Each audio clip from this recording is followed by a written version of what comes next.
This is the written account of Adam's family line. When God created human beings, he made them in the likeness of God. He created them male and female and blessed them. And when they were created, he called them human beings. When Adam had lived 130 years, he had a son in his own likeness, in his own image, and he named him Seth. After Seth was born, Adam lived 800 years and had other sons and daughters. Altogether, Adam lived a total of 930 years, and then he died. When Seth had lived 105 years, he became the father of Enosh.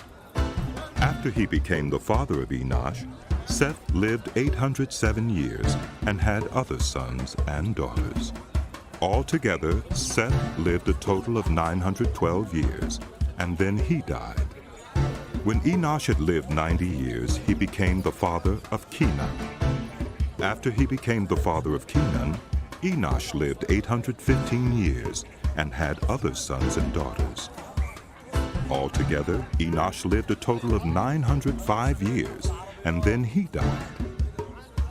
When Kenan had lived 70 years, he became the father of Mahalaleel. After he became the father of Mahalaleel, Kenan lived 840 years and had other sons and daughters.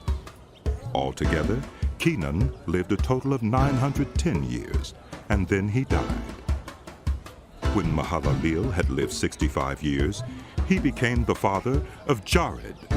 After he became the father of Jared, Mahalaleel lived 830 years and had other sons and daughters. Altogether, Mahalaleel lived a total of 895 years, and then he died. When Jared had lived 162 years, he became the father of Enoch. After he became the father of Enoch, Jared lived 800 years and had other sons and daughters. Altogether, Jared lived a total of 962 years, and then he died. When Enoch had lived 65 years, he became the father of Methuselah. After he became the father of Methuselah, Enoch walked faithfully with God 300 years and had other sons and daughters. Altogether, Enoch lived a total of 365 years. Enoch walked faithfully with God. Then he was no more, because God took him away. When Methuselah had lived 187 years, he became the father of Lamech. After he became the father of Lamech, Methuselah lived 782 years and had other sons and daughters. Altogether, Methuselah lived a total of 969 years, and then he died. When Lamech had lived 182 years, he had a son. He named him Noah and said, He will comfort us in the labor and painful toil of our hands, caused by the ground the Lord has cursed. After Noah was born, Lamech lived 595 years and had other sons and daughters. Altogether, Lamech lived a total of 777 years, and then he died. After Noah was 500 years old, he became the father of Shem, Ham, and Japheth. When human beings began to increase in number on the earth and daughters were born to them, the sons of God saw that these daughters were beautiful, and they married any of them they chose. Then the Lord said, My spirit will not contend with human beings forever, for they are mortal. Their days will be 120 years. The Nephilim were on the earth in those days, and also afterward, when the sons of God went to the daughters of the human beings and had children by them. They were the heroes of old, men of renown.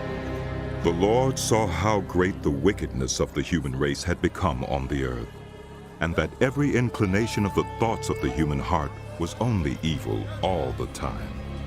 The Lord regretted that he had made human beings on the earth, and his heart was deeply troubled. So the Lord said, I will wipe from the face of the earth the human race I have created, and with them the animals, the birds and the creatures that move along the ground. For I regret that I have made them. But Noah found favor in the eyes of the Lord. This is the account of Noah and his family. Noah was a righteous man, blameless among the people of his time, and he walked faithfully with God. Noah had 3 sons, Shem, Ham, and Japheth. Now the earth was corrupt in God's sight and was full of violence. God saw how corrupt the earth had become, for all the people on earth had corrupted their ways. So God said to Noah, I am going to put an end to all people, for the earth is filled with violence because of them. I am surely going to destroy both them and the earth. So make yourself an ark of cypress wood, make rooms in it, and coat it with pitch inside and out. This is how you are to build it. The ark is to be 300 cubits long, 50 cubits wide, and 30 cubits high. Make a roof for it, leaving below the roof an opening 1 cubit high all around. Put a door in the side of the ark, and make lower, middle, and upper decks. I am going to bring floodwaters on the earth to destroy all life under the heavens. Every creature that has the breath of life in it, everything on earth will perish. But I will establish my covenant with you, and you will enter the ark, you and your sons and your wife and your sons' wives with you. You are to bring into the ark 2 of all living creatures, male and female, to keep them alive with you. 2 of every kind of bird, of every kind of animal, and of every kind of creature that moves along the ground will come to you to be kept alive. You are to take every kind of food that is to be eaten and store it away as food for you and for them. Noah did everything just as God commanded him.